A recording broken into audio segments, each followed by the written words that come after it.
Ya, Ustadz Fajri ya. Ya, Fajri, barakallahu fiik, ini luar biasa Ustadz dan pengusaha muda kita, Masya Allah. Assalamualaikum warahmatullahi wabarakatuh. Alhamdulillahi wahda, wassalatu wassalamu ala man la nabiyya ba'da, wa ala alihi wa sahbihi wa mawala wa la hawla wa la quwwata illa billah. Sebelum saya lanjut, saya mau tanya Bapak Ibu, sebelum kesini tadi, apakah Bapak Ibu tahu akan ada hadiah? Yang kompak, tahu apa tidak? Alhamdulillah. Jadi tidak mengurangi rasa keikhlasan. Dan keikhlasan itu, niat itu dijaga sebelum, dijaga sementara, dan sesudah melaksanakan amal. Jadi tolong, walaupun sudah disebut ada hadiah, niatnya tetap dijaga ya. Kesini bukan untuk hadiah, betul? Tapi kalau dapat tidak ditolak, betul? Supaya tidak mengganggu konsentrasi, ini hadiahnya jangan dilihat-lihat dulu. Ya, itu yang pertama. Yang kedua, azan maghrib itu jam berapa? Azan isya, maaf, azan isya. Jam 7. Hah? Jam 7 lewat 2 menit. Baik. Jadi nanti pas jam 7 lewat 2 saya berhenti untuk azan ya. Baik. Bapak Ibu yang dimuliakan Allah Subhanahu wa taala. Alhamdulillah saya bersyukur pada Allah Subhanahu wa taala bisa sampai di tempat ini. Terus terang saya sudah lama ingin sekali berkunjung ke yang namanya Kampung Inggris. Ya. Alhamdulillah hari ini ya sudah sampai, tapi baru namanya di Pare. Ya, Kampung Inggrisnya saya belum lihat. Ya, karena kami sampai pas sudah maghrib. Ya, tidak ada waktu pergi cari Kampung Inggrisnya. Kemudian saya sendiri punya niat sejak lama mau bikin kampung Arab. Tapi bukan kampung Arab kayak di Sudan Ampel, bukan. Ya, kayak kampung di sini yang orang semuanya berbahasa Arab. Ya, saya dengar-dengar di sini penjual-penjual juga bahasa Inggris. Saya juga mau. Kak, mudah-mudahan benar ya. Saya mau buat yang seperti itu. Sebab kami alhamdulillah di Makassar telah mendirikan sekolah tinggi ilmu Islam dan bahasa Arab, sekarang jadi institut. Itu alhamdulillah menjadi salah satu menara bahasa Arab di timur Indonesia. Bapak Ibu yang dimuliakan Allah Subhanahu wa taala, kita akan berbicara tentang persaudaraan. Maka tidak boleh kita lewatkan apa yang baru saja terjadi pada saudara-saudara kita di Sumatera. Aceh, Sumatera Utara dan Sumatera Barat. Baru saja kurang lebih 2 pekan banjir bandang dan longsor yang sangat dahsyat. Membawa korban wafat begitu banyak. Tentu yang luka-luka, yang sakit, dan yang kehilangan tempat tinggal, bahkan kehilangan kampungnya. Banyak kampung yang sekarang ini telah hilang, ya, tidak ada bekasnya karena tertutup lumpur atau tertutup kayu-kayu yang sangat banyak. Saya tidak akan bahas itu karena itu semua kita sudah dengarkan.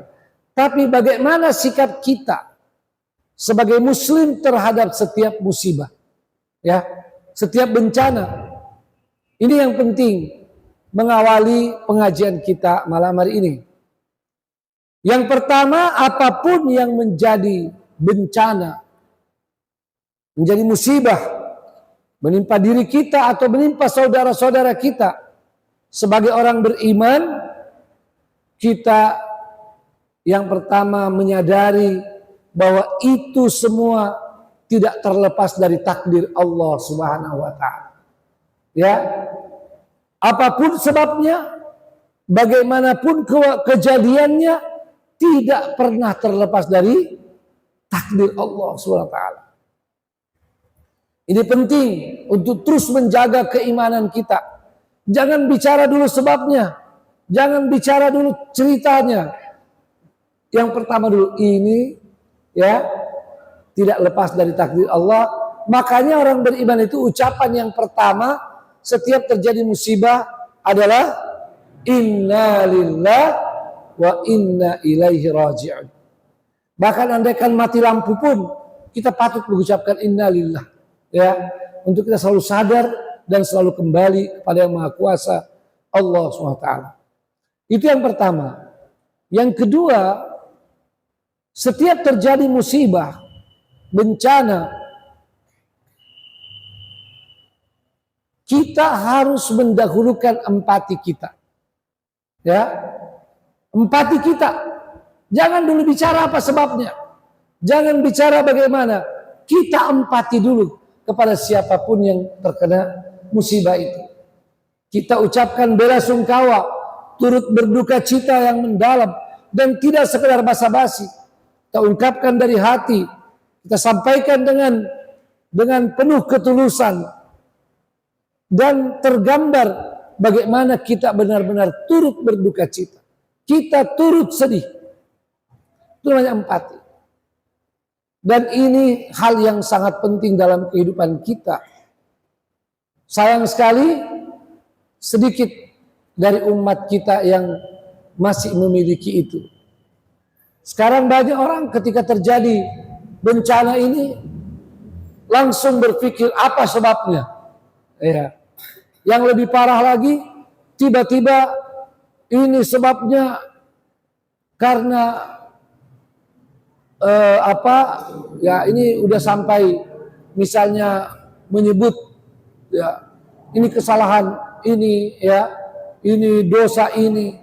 Saya barusan tadi di mobil dengar ceramah itu sampai bilang ini memang November Desember Januari ini tempat terjadinya musibah. Ini karena banyaknya dosa-dosa. Jangan dulu bicara itu. Ya.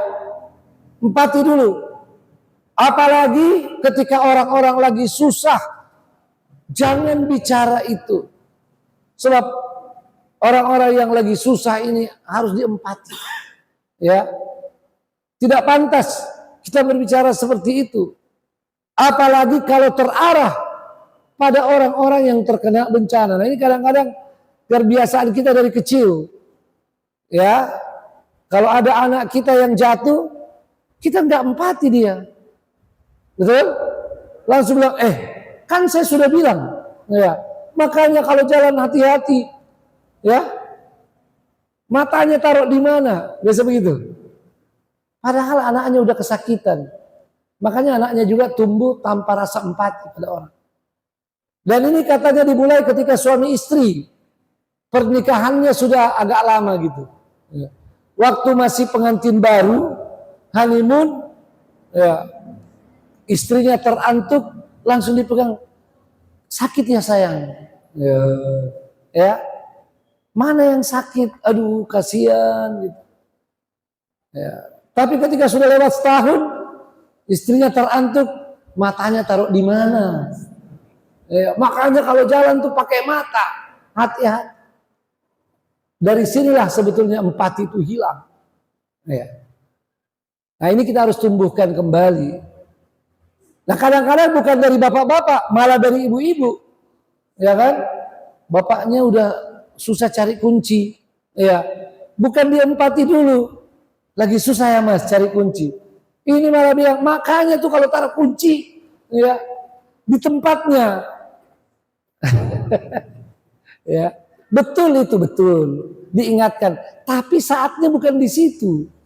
Makanya mari kita ini menggunakan kaidah likulli maqamin maqal. Setiap tempat, setiap kondisi ada perkataan yang cocok. Ya. Saat tempat harus empati dulu. Ya. Ini penting. Ada lagi kadang-kadang anak kita jatuh nangis. Gak boleh menangis. Anak laki-laki gak boleh menangis. Dari mana itu konsepnya? Anak laki-laki gak boleh nangis. Dari mana itu Pak? Ini yang menyebabkan anak laki-laki itu kemudian tumbuh tanpa perasaan. Dengan istrinya udah nangis ya. Dia bilang, kok gitu aja kamu nangis? Cengeng loh. Kira-kira begitu. Karena dari kecil, dia tidak tumbuh dengan perasaan. Ya, ini kan persoalan besar dalam pengasuhan dan pendidikan kita. Ini supaya tidak penasaran, saya mau sampaikan, anak laki-laki tidak masalah menangis. Jangankan laki, bapak-bapak juga boleh menangis. Ini bukan kata saya, kata Al-Quran. Nabi Ya'qub alaihissalam, laki-laki, dewasa, nabi lagi, nangis sedih. Dan tidak dicela oleh Al-Quran. Nabi Muhammad SAW juga pernah menangis. Karena itu perasaan yang dari Allah SWT. Pendidikan ini penting untuk membuat namanya rasa empati kita. Ya, rasa empati kita. Makanya kalau kadang-kadang istri itu banyak yang kena penyakit-penyakit karena harusnya diempati oleh suami, tidak. Ya. Makanya jangan heran kalau merumpi, curhat pada orang lain. Ya. Dan kadang-kadang kita bukan mencela, tapi cepat-cepat kasih solusi. Misalnya seorang istri mengeluh dengan pekerjaannya di rumah, aduh Pak, saya capek banget, gini-gini. Kan saya udah bilang kita sewa pembantu aja. Bukan pembantu masalahnya. Dia mau didengarkan. Dan dia mau dihargai. Apa yang dia lakukan itu sesuatu yang berarti. Dan mohon maaf, saya bukan membela ibu-ibu. Tapi ini yang kita harus luruskan dalam kehidupan kita sehari-hari. Termasuk di kaum muslimin. Bahwa ibu-ibu, istri-istri kita, mereka adalah orang-orang yang luar biasa dengan miskin apresiasi. Pernah bapak-bapak terima kasih sama istrinya. Terima kasih, Masya Allah. Kamu seharian jaga anak. Kamu masak, kamu rapikan. Kalau ada di antara kita yang ingat itu tiba-tiba bilang, emang udah tugasnya? Gitu kan? Emang udah tugasnya? Iya tugasnya. Tapi apa salahnya kita apresiasi? Sebagaimana suami, istri-istri perlu berterima kasih pada bapak-bapak yang sudah luar biasa bekerja di luar. Ini saya dahulukan karena hari ini saya sangat sedih. Begitu banyak orang-orang yang berbicara sembarangan tentang musibah itu. Ya. Termasuk karena kita bicara ukhuwah, saya terhenyak dan sedih tiba-tiba ada yang bicara ini perpecahan di ormas tertentu karena tambang. Astagfirullah. Hati-hati. Ya. Itu kalau benar menggibah satu organisasi. Kalau tidak benar fitnah. Kita kadang-kadang tidak gibah kepada orang per orang, tapi tidak segan gibah satu organisasi. Tidak segan-segan gibah satu suku. Memang kalau suku itu gini. Hati-hati. Kadang-kadang kita gibah satu bangsa.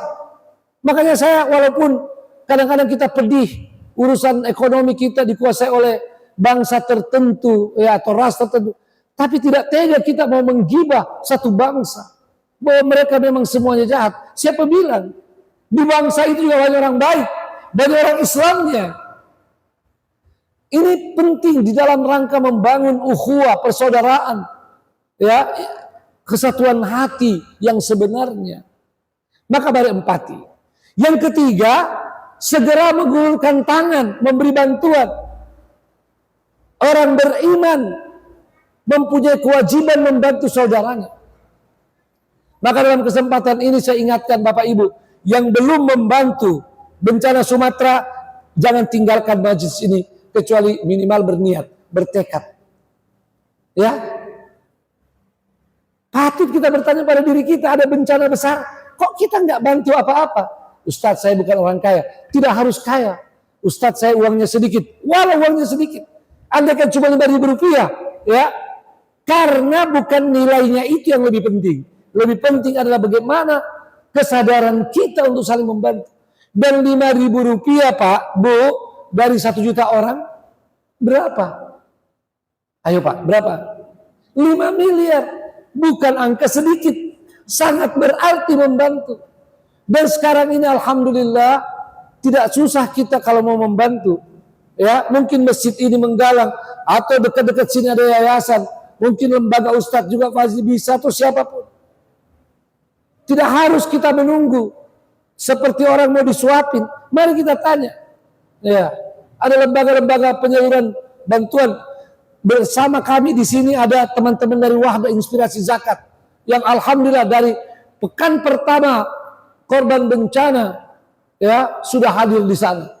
Kalau boleh saya berbagi sedikit ya teman-teman yang teman-teman lakukan di kemarin ada bayi yang hampir saja sekarat, dehidrasi karena tidak ada minuman, tidak ada cairan yang masuk. Dibawa ke rumah sakit Aceh Tamiang, hancur total rumah sakit itu, tidak bisa. Maka dengan ambulans dibawa lari ke Langsa, 1,5 jam kira-kira. Alhamdulillah sampai di sana langsung ditangani, ada 8 kalau tidak salah dokter, dan bayi itu selamat. Kemarin tadi saya baru baca dalam perjalanan ya, saya terharu menangis. Ada satu keluarga dokter dan suaminya berada di sana di Aceh ya sudah kurang lebih 2 pekan, meninggalkan 4 orang anaknya, yang paling besar umur 11 tahun, yang paling kecil umur 3 tahun. Kenapa mereka ke sana? Karena anak-anaknya yang suruh. Pergilah Umi ibunya dokter ya, pergilah Umi, pergilah Abi ya, kami bisa ya sabar di sini. Subhanallah, kita mau bangun semangat ini, semangat tolong menolong, at-ta'awun 'alal birri wat taqwa, yang tentu terasa sekarang sedikit di tengah-tengah kita karena gelombang materialisme yang masuk dan merasuk ke masyarakat kita begitu dahsyat. Ya. Sekarang kebanyakan orang mau membantu kalau ada terbayang sesuatu di situ, ya, yang sifatnya duniawi. Tapi dengan penuh keikhlasan, ini sedikit. Maka mari kita berlatih. Mari kita berlatih setiap mendengarkan ada musibah. Ya, bahkan ya kalau ada orang yang minta-minta di jalan itu, atau apalagi kalau datang ke dekat kita, kalau itu sesuatu yang kita yakin memang dia orang miskin, kasih saja. Ya. Jangan terlalu banyak berpikir, karena itu akan melatih kedermawanan kita di satu sisi. Yang kedua, kita tidak tahu bahwa dia memang boleh jadi dia memang orang yang sangat miskin, karena terlihat dari penampakannya. Ada yang bilang sama saya, Ustadz, tapi yang begini nih kadang-kadang sindikat, kadang-kadang saya bilang itu kan kadang-kadang kita tidak tahu, ya kita tidak tahu. Tapi kalau dia benar, ya, dan kalau tidak memberi ibu bapak, kalau tidak memberi minimal dengan sikap yang baik, dengan senyuman, dengan perkataan yang baik, ya, jangan sudah tidak memberi menyakiti lagi. Padahal andaikan bapak dan ibu memberi tapi menyakiti, itu adalah sesuatu yang dilarang dalam agama. Ya, jangan memberi, misalnya kita kasih, nanti jangan datang lagi ya, itu menyakiti. Kamu kok minta-minta terus, itu menyakiti. Ya, maka kalau tidak bisa memberi, qaulun ma'rufun wa maghfiratun khairum min sadaqatin yatba'uha adha. Perkataan yang baik, memohonkan ampun mereka, itu lebih baik daripada pemberian yang diikuti dengan ucapan atau sikap yang menyakiti. Maka mari, Bapak Ibu, siapapun termasuk anak muda, ada bencana Sumatera ini, jangan lewat kecuali kita sudah juga ikut membantu. Kalau sama sekali kita tidak punya, kita bisa mengajak orang lain membantu. Alhamdulillah banyak relawan-relawan ya yang mau, mereka berbicara di masjid atau mereka berbicara di perempatan jalan. Ya, itu sesuatu yang tidak ringan. Sampai saya bilang kepada salah seorang relawan, luar biasa kalian melakukan itu. Ya, itu adalah pembinaan mental ya sebagai pejuang. Bapak dan Ibu yang dimuliakan Allah SWT. Yang berikutnya, terutama bagi kita yang tidak berada tempat musibah, yang keempat adalah muhasabah. Itu boleh, muhasabah. Ya, jadikan bahan introspeksi. Tapi hati-hati, kita introspeksi dulu mulai dari diri kita. Kelompok kita introspeksi pelan-pelan saja. Jangan introspeksi itu diarahkan ke orang. Muhasabah itu ke sini. Muhasabah itu ke sini. Makanya muhasabah itu aslinya di tengah malam.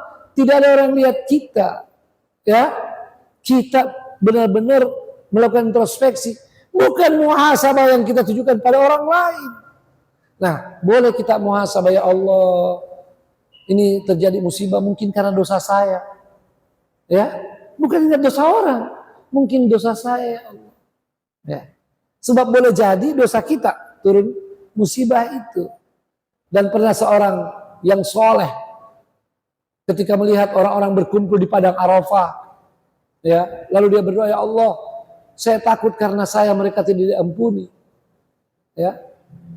Nah, jadi muhasabah memang banyak sebab-sebab terjadinya musibah, dan karena bukan itu materi kita malam ini, maka saya tidak usah lanjutkan. Ya, mungkin suatu ketika bisa dilihat, saya ada ceramah di YouTube juga tentang itu. Hadirin hadirat yang dimuliakan Allah SWT, kita berbicara tentang persaudaraan. Sejatinya kita orang-orang Islam, orang-orang beriman adalah bersaudara. Itu tegas sekali ayatnya. Innamal mu'minuna ikhwah. Hanya saja orang beriman itu bersaudara. Ya. Dan bukan orang beriman saja. Dalam artian kata iman. Orang Islam adalah bersaudara. Dalam hadis disebut al-muslimu akhul muslim. Jadi ada ada hal yang perlu kita luruskan. Saya pernah mendengar seorang ustadz ceramah, oh ya, begitu semangat. Dia bilang, kenapa kita tidak bersaudara? Karena kita ini cuma orang-orang Islam, bukan orang-orang beriman. Padahal ayat itu tentang orang beriman. Ini yang pertama menunjukkan kedangkalan ilmu.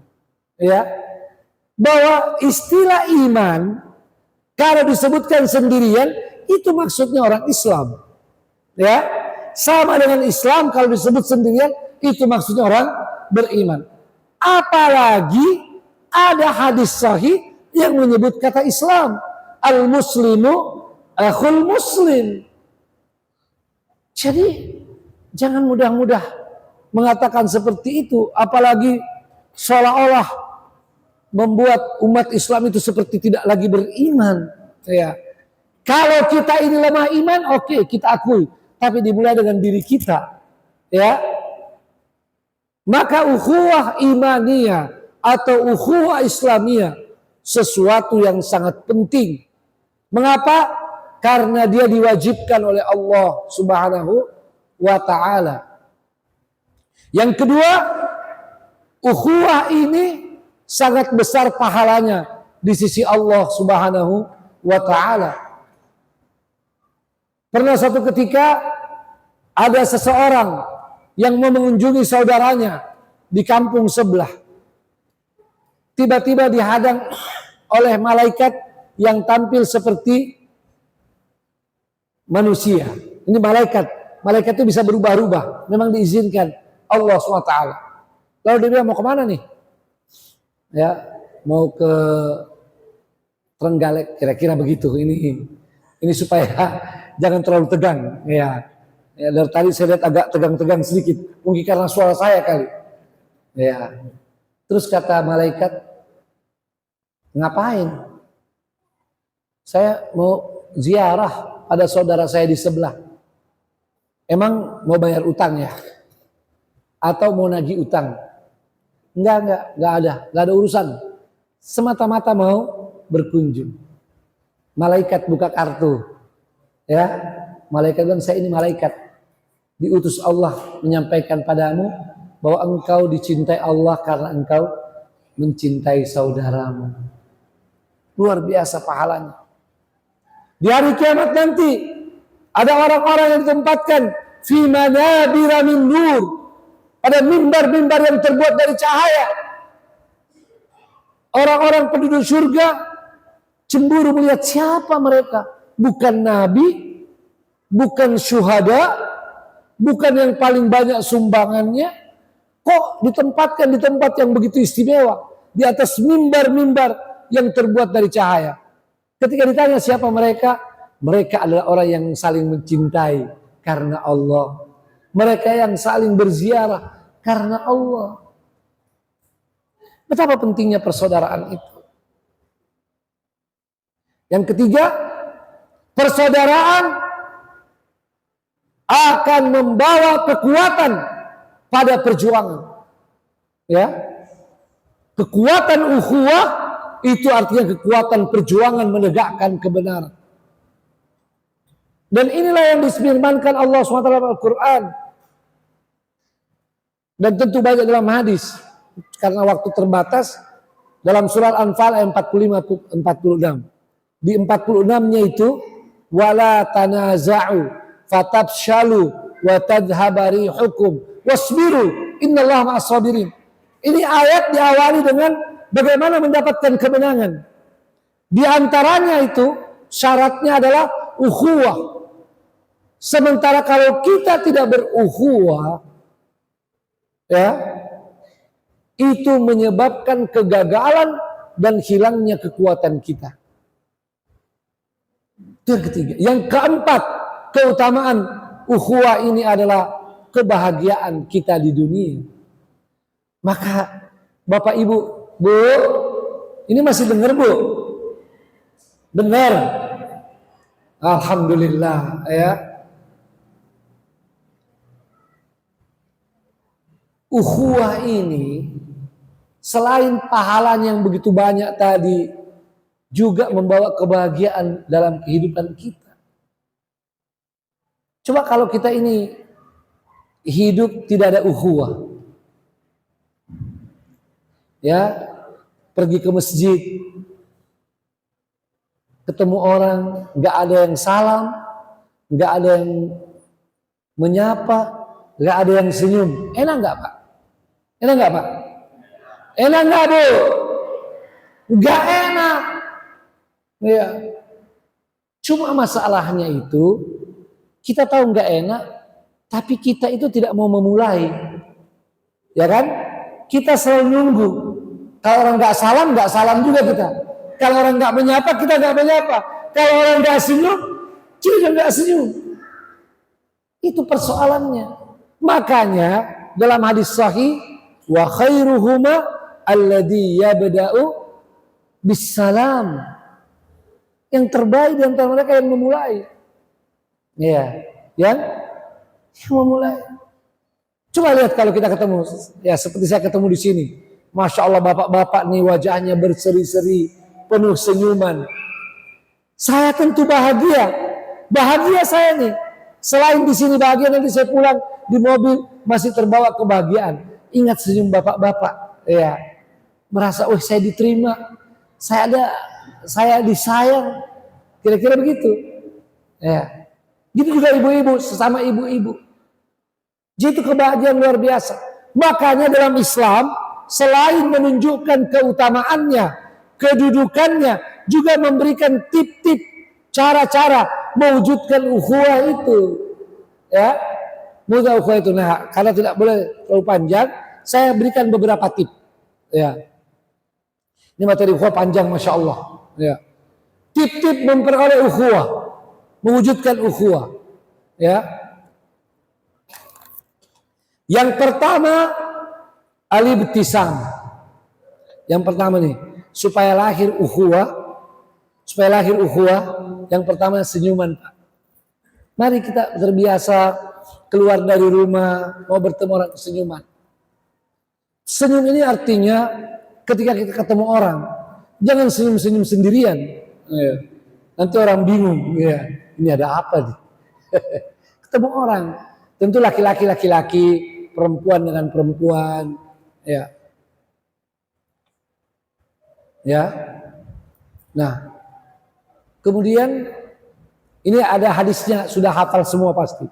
Tabassumuka fi wajhi akhika shadaqah. Itu yang pertama. Yang kedua, assalam. Assalam, memberi salam. Dalam hadis sahih, afshus salam bainakum. Tebarkan salam. Yang ketiga, al-kalam, komunikasi. Komunikasi. Dan komunikasi sangat penting. Inilah yang sangat-sangat menguatkan ukhuwah kita. Kalau kita tidak ada komunikasi, sama dengan kita tidak mengenal saudara kita. Mohon maaf, dari kejauhan saya dengar azan. Apakah jamnya benar atau informasi kita yang keliru? Azan. Kalau begitu kita azan dulu. Ya, jangan.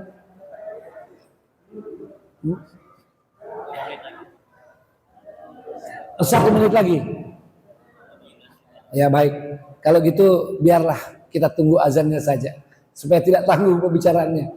Jadi tolong sabar, dilanjutkan setelah yang satu ini. Baik Bapak dan Ibu yang dimuliakan Allah SWT, kita lanjutkan. Jadi ini langkah-langkah sederhana untuk menguatkan ukhuwah. Yang ketiga tadi adalah komunikasi. Ini penting sekali Bapak Ibu. Hari ini terus terang kita mengalami paceklik komunikasi. Ya. Kita ini mengalami musibah kurangnya komunikasi. Sebelum datangnya gadget sudah begitu, apalagi dengan gadget sekarang.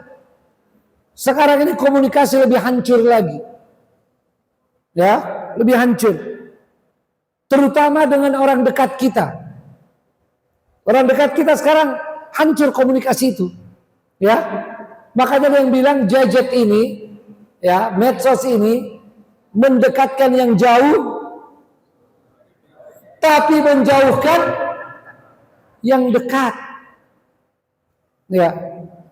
Pasti Bapak Ibu sudah sering melihat ada foto di medsos 4 orang naik mobil, suami, istri, anak-anak semuanya menghadap ke satu kotak kecil, handphone. Ya. Gak ada yang saling ngobrol. Kalau ngomong tetap ngomong lihat handphone, jawab seadanya. Itu.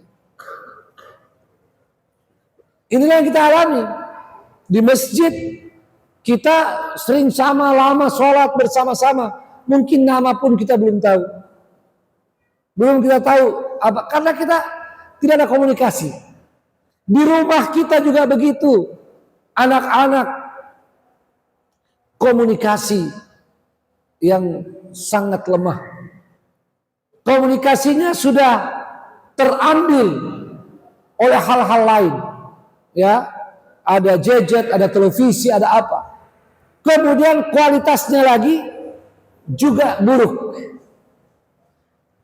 Padahal komunikasi yang sesungguhnya itu, apalagi kita dalam keluarga, kuantitasnya harus cukup.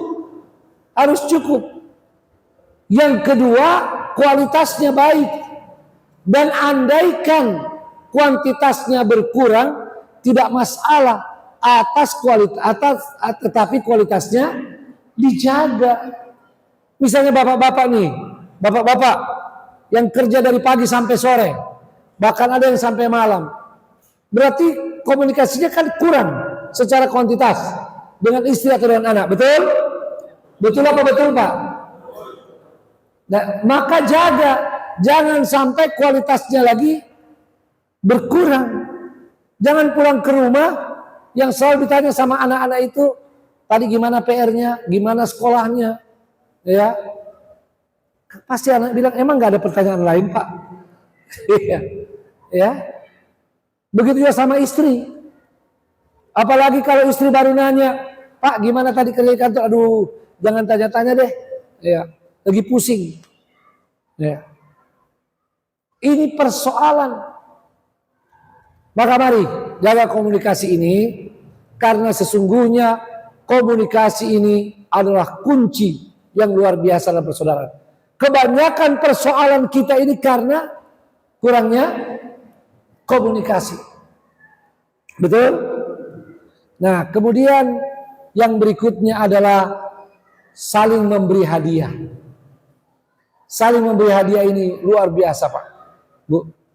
Ini sudah dibuktikan dari zaman Nabi SAW. Hadiah itu walaupun mungkin nilainya tidak seberapa, bisa menjadi jembatan untuk penguatan ukhuwah. Dalam hadis sahih Nabi SAW bersabda, tahadu tahabu. Saling memberi hadiahlah kalian, niscaya kalian saling mencintai. Saya masih ingat waktu saya masih kecil, dari nenek saya, dari ibu saya, kalau ada tetangga yang memberi sesuatu, nenek saya atau ibu saya itu malu kalau tempatnya pulang kosong. Betul? Ya. Dan itu alhamdulillah ya memperkuat ukhuwah persaudaraan karena saling memberi hadiah. Yang penting dengan ikhlas. Ya. Kalau tidak ikhlas, pahalanya hilang, kecewanya dapat. Ini ada kisah, mudah-mudahan belum pernah dicerita di sini nih. Kisah anak pesantren. Udah pernah dengar belum nih? Ya pasti belum karena saya belum cerita kan. Belum tahu kisah apa baru anak pesantren. Ada anak pesantren, selesai dari pesantren, dia ingin berterima kasih sama kiainya. Katakanlah namanya Soleh. Mudah-mudahan di sini gak ada nama Soleh. Ya. Nama Soleh. Terus kemudian Soleh ini ingin pamit sama Pak Kiai mengucapkan terima kasih. Tapi dia pikir, aduh apa ya, kalau cuma begitu rasanya nggak sopan, nggak enak gitu. Akhirnya Soleh ini sesuai dengan kemampuan dia cuma bisa beli atau punya seikat singkong. Ya. Soleh datang, Assalamualaikum, Waalaikumsalam. Siapa? Soleh, hey. Masuk nak masuk. Ya, dia masuk. Oh, kok kamu bawa apa itu repot-repot?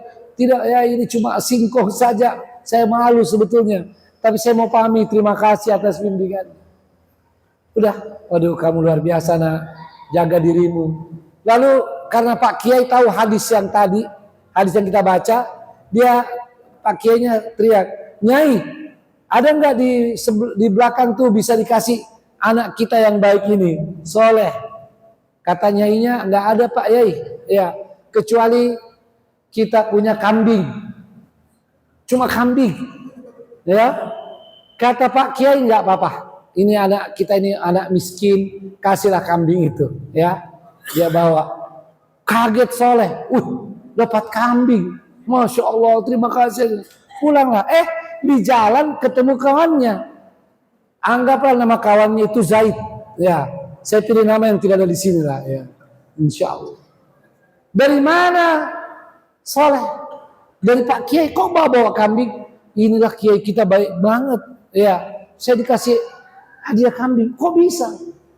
Emang kamu ngapain? Enggak ada. Saya cuma pamit. Kebetulan saya tadi bawa singkong. Ya. Kata Zaid, bawa singkong dapat kambing. Gimana kalau saya bawa beras? Maka pergilah Zaid ini ya ke pasar beli beras setengah karung. Assalamualaikum, Waalaikumsalam. Siapa? Zaid Kiai. Oh masuk nak. Begitu masuk, kamu bawa apa nih repot-repot? Enggak, ini cuma beras sedikit hadiah Pak Yai sebagai terima kasih apa yang Pak Kiai lakukan buat kami. Oh Masya Allah. Pak Kiai juga tidak mau tanpa memberi sesuatu. Teriak lagi, Nyai, tolong lihat di belakang.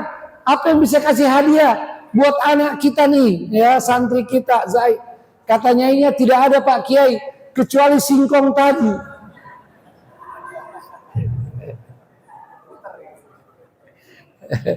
Kata Pak Kiai, iya udah kasih aja singkong itu. Nah inilah, kalau tidak ikhlas, ya sudah tidak dapat pahala, bisa kecewa, ya. Maka kalau kita ikhlas, yakin itu akan memperkuat ukhuwah. Ya. Insya Allah Ustadz Fajri memberikan hadiah ini dengan penuh keikhlasan.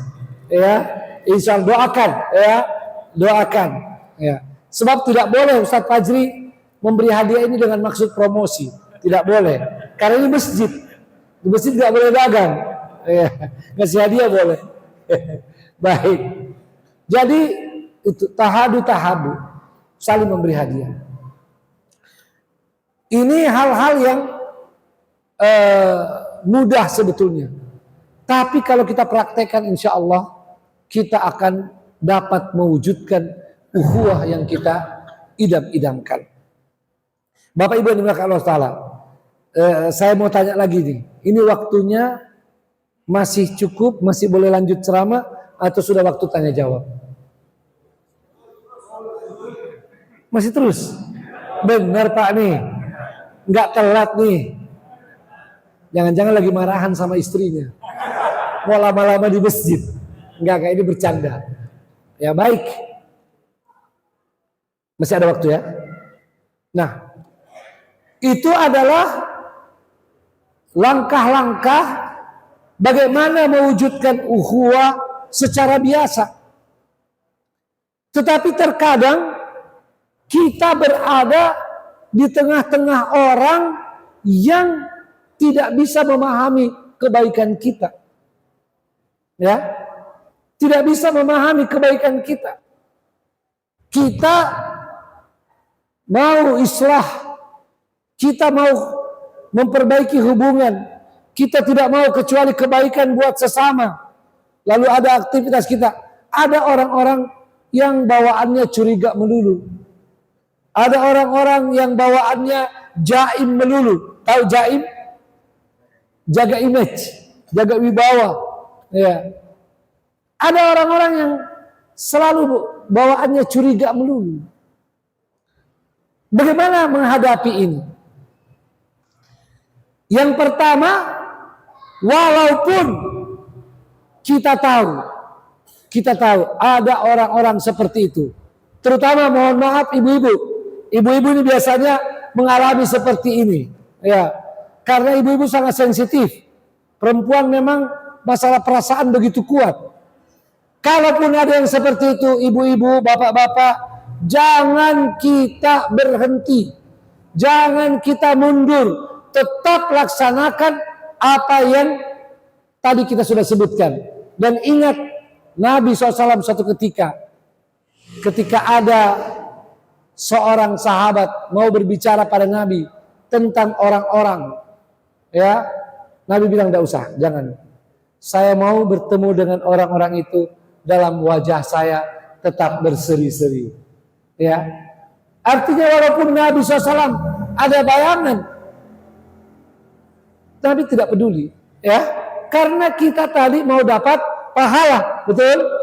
Kita mau dapat kebahagiaan, kita mau jadi kekuatan dalam perjuangan. Maka terus, ya. Kita tampil dengan humble, tetap dengan senyuman, ya.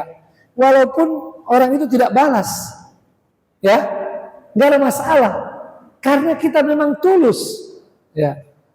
Ada yang bilang, Ustadz, teorinya itu gampang Ustadz, ya, tapi prakteknya susah. Betul, tidak mudah ini. Maka saya khusus untuk poin-poin berikutnya ini saya sebut hanya buat pejuang-pejuang ukhuwah sejati. Ya. Hanya buat pejuang-pejuang ukhuwah. Kalau masih level bawah nggak bisa melakukan ini. Gimana orang kelihatan curiga pada kita, bagaimana orang yang suka skeptis pada kita, orang yang jaim, tapi kita mau tetap baik. Itu adalah merupakan langkah yang tetap harus kita lakukan. Ya. Kemudian yang kedua, bahwa kita tetap berprasangka baik. Tetap berprasangka baik.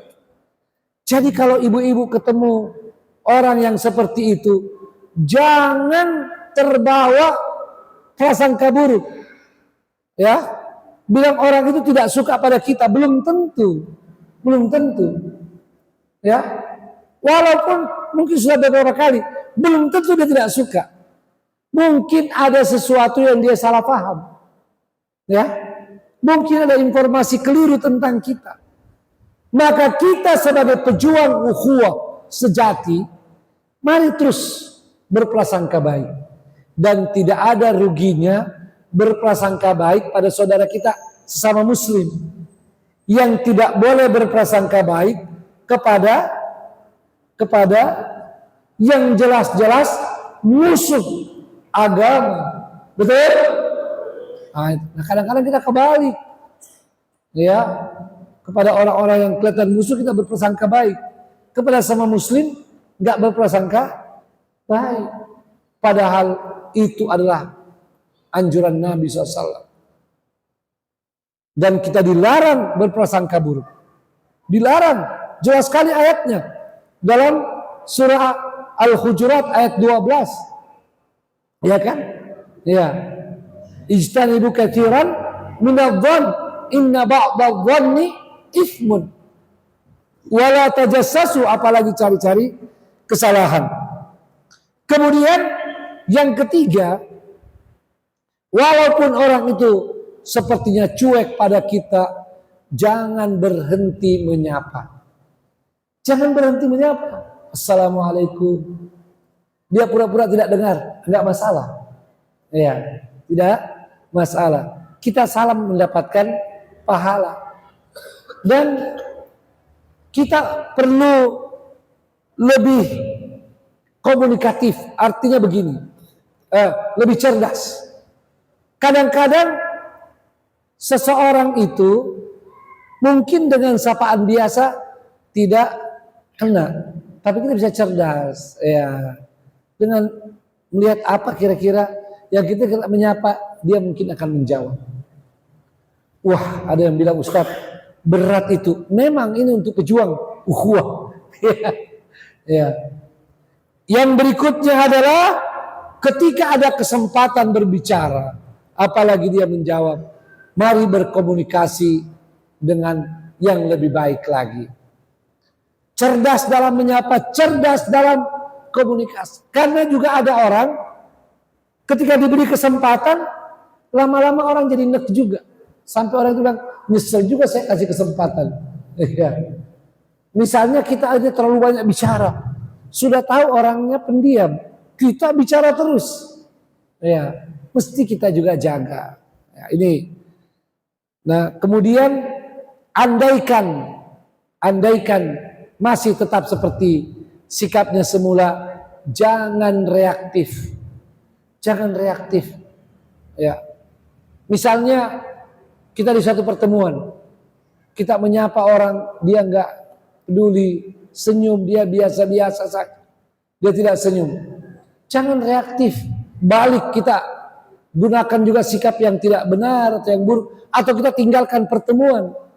Ya, itu kita merugikan diri sendiri dan merugikan kebersamaan kita.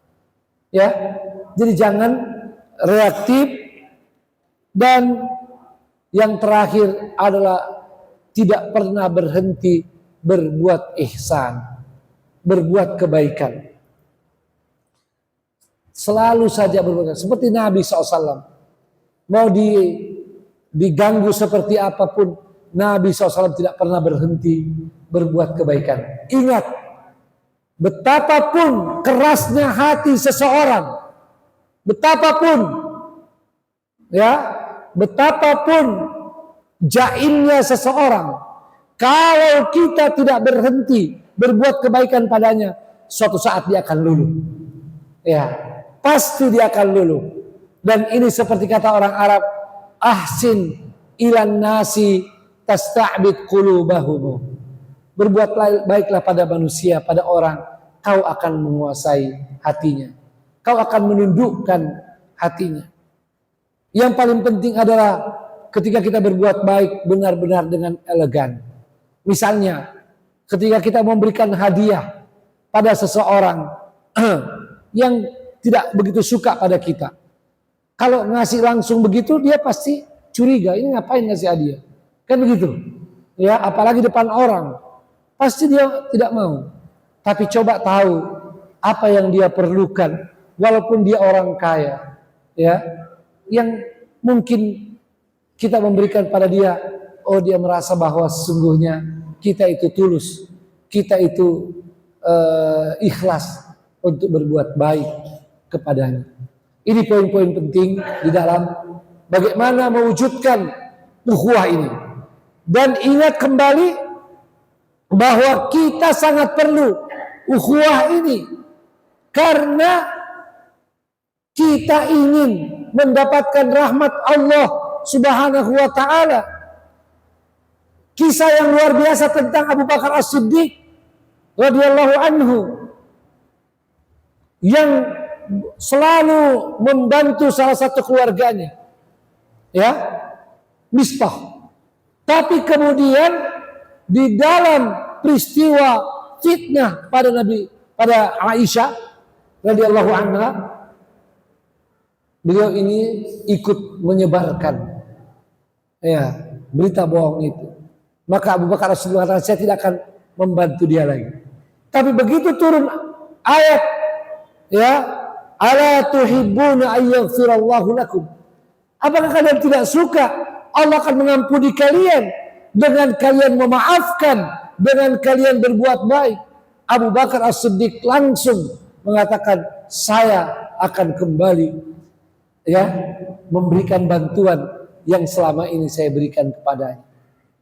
Dan Bapak Ibu yang dimuliakan Allah SWT, dalam kondisi umat yang lemah seperti saat ini, tentu persaudaraan kita sangat penting untuk dikuatkan.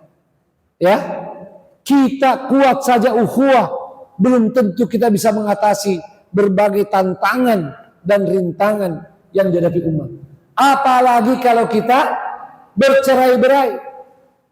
Maka mari jaga ukhuwah, jaga persatuan untuk kekuatan umat. Tantangan kita begitu besar, begitu berat.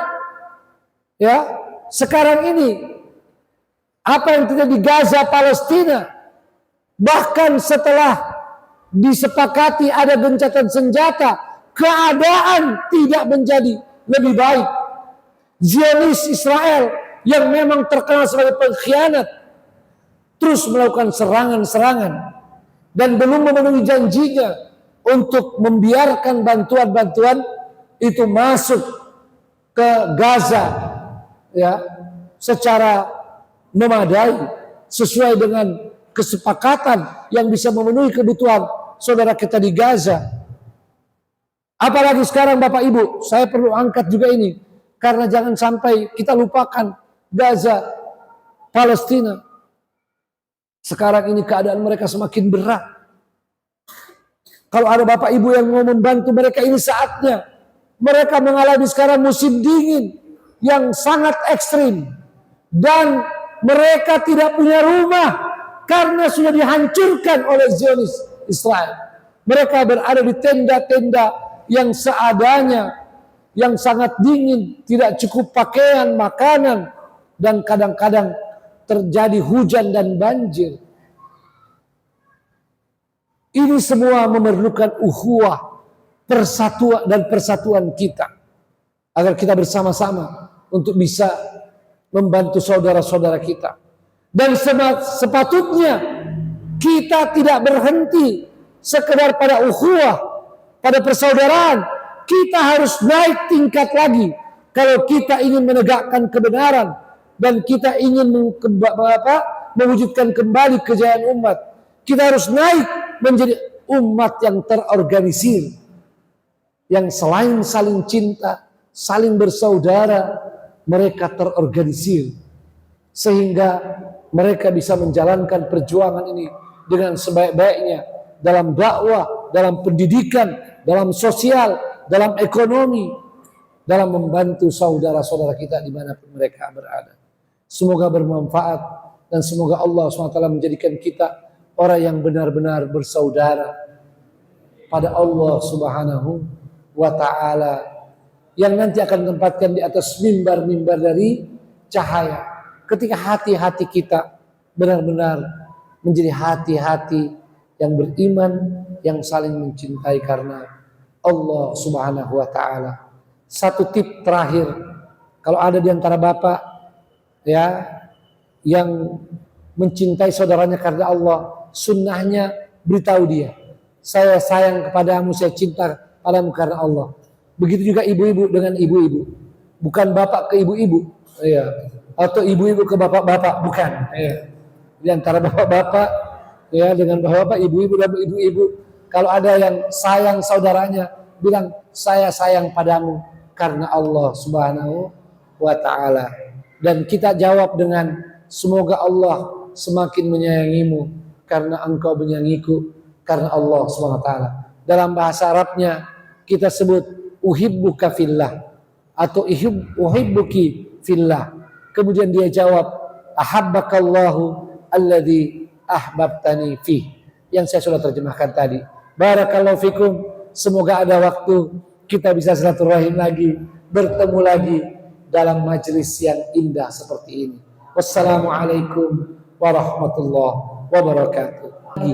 Al-ajru ala qadril masyaqqah. Pahala itu berbanding lurus dengan kesulitan yang kita hadapi. Yang kedua, ya kita sebagai pejuang ukhuwah memang nggak mungkin kalau kita tidak proaktif. Ya, misalnya mereka ada komunitas, kita minder mau datang, atau kalau kita datang kita nggak dianggap gitu. Udah kita menyendiri, ya selesai. Tapi kalau kita bisa tetap datang, asal tadi saya katakan, tetap harus dengan kecerdasan. Kita datang tidak membuat suasana yang mengganggu, kan begitu. Ya, nggak apa-apa dia tidak menganggap kita. Kalau perlu datang, maaf kalau tidak mengganggu, saya boleh duduk di sini. Biasanya orang Indonesia itu, oh nggak apa-apa, ya. Walaupun dalam hati mereka ngapain juga di sini, ya. Tapi bahasa basinya, ya nggak apa-apa. Ya duduklah, jangan lama-lama juga, ya. Dengar, maaf saya ada ini pamit lagi. Kecuali kalau mereka melakukan yang dilarang Allah, jangan duduk di situ. Tapi kalau diundang, apalagi kalau diundang ya ada acara. Bahkan tidak diundang, ada acara apa? Keramaian. Kita sendiri sebenarnya tidak terlalu suka keramaian. Ya, sekali-sekali kita datanglah. Kalau yang penting tidak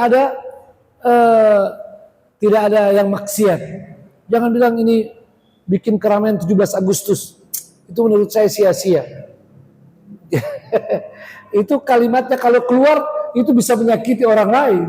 Ya, jadi minimal jangan keluarkan kata-kata. Yang kedua, apa salahnya kalau datang, bawa air minum, ya mungkin diperlukan, pasti mereka senang, ya kan?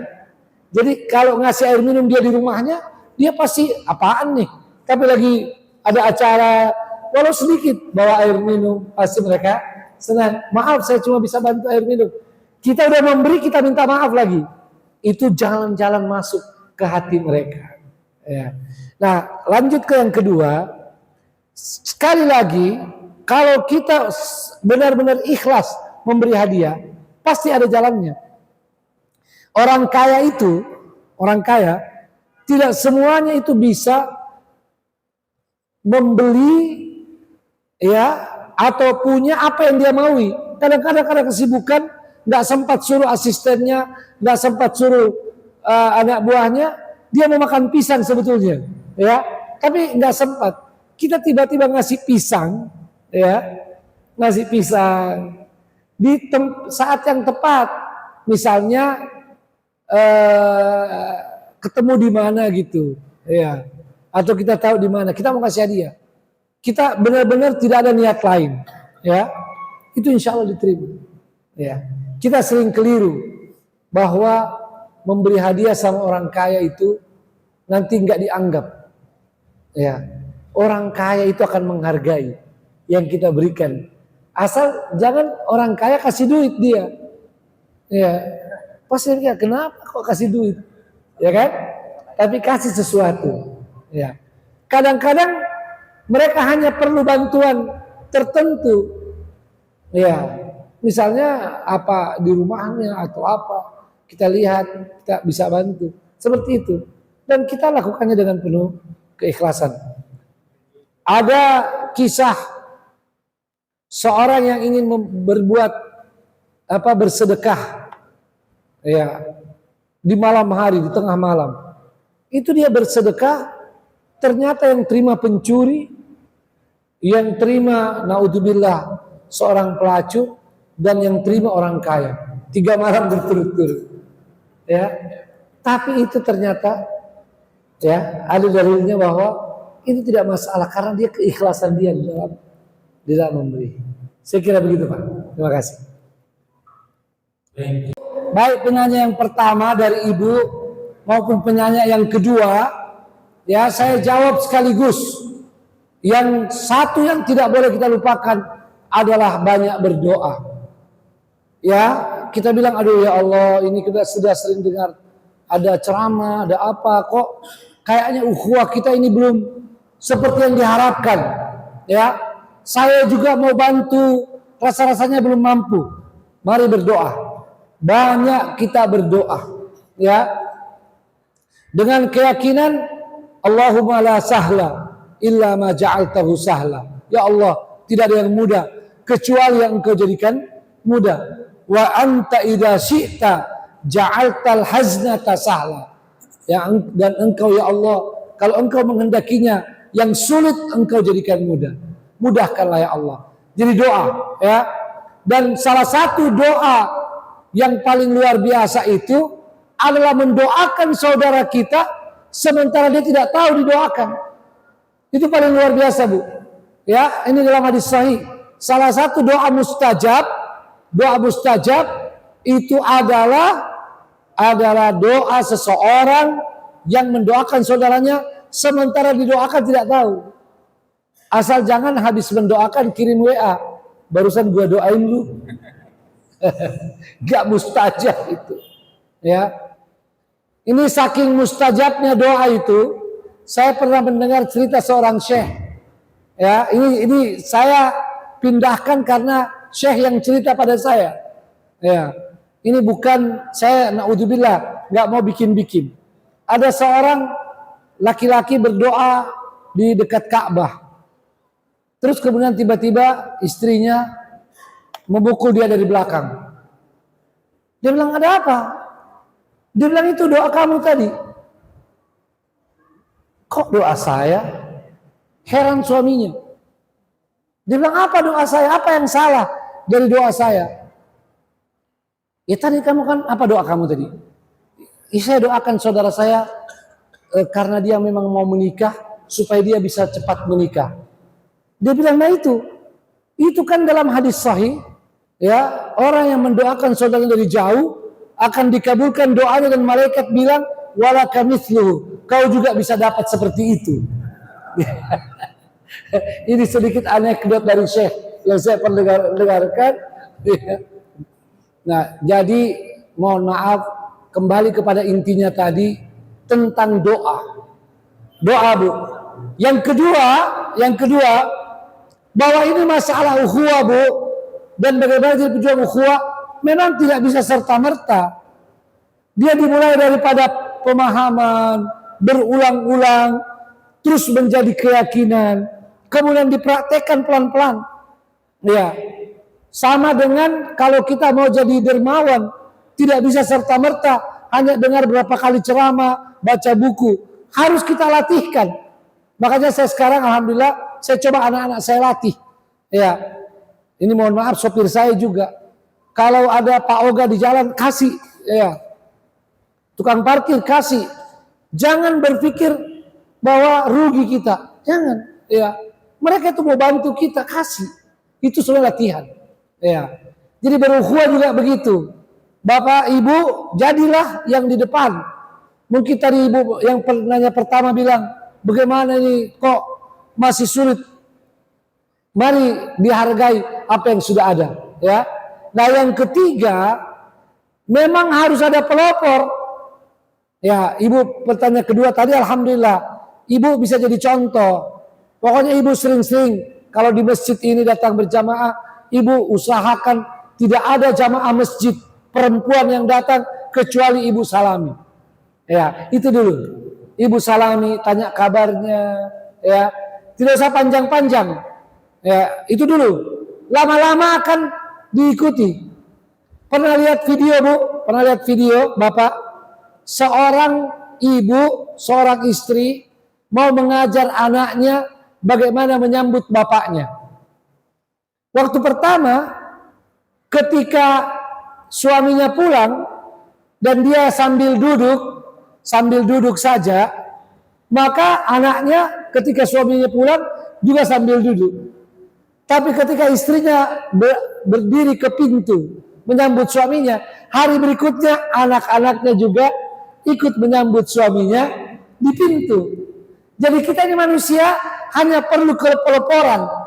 Dan pelopor itu dalam Islam pahalanya sangat banyak, luar biasa. Dalam hadis sahih, ad-dallu 'alal khairi kafa'ilihi. Siapapun yang mengikuti sudah itu, kita terus dapat pahalanya, walaupun dia tidak dikurangi juga pahalanya. Kan luar biasa, ya, kepeloporan. Dan ada ungkapan orang Arab, ya, ini ungkapan orang Arab yang sangat baik maknanya. Al-fadlu lil mubtadi wa in ahsanal muqtadi. Keutamaan bagi yang memulai, walaupun yang belakangan datang itu bisa berbuat lebih baik dan lebih banyak, tapi keutamaan tetap pada orang yang memulai. Makanya dalam Islam ada istilah as-sabiqunal awwalun. Itu diabadikan dalam Quran. Saya kira begitu. Semoga Allah mudahkan bagi kita semua dari apa yang kita fahami, mewujudkan ukhuwah sejati di masjid ini, kemudian dengan berbagai masjid, ormas dari Pare dan Kediri serta seluruh wilayah negeri kita tercinta ini. Amin ya rabbal alamin. Nih, ya.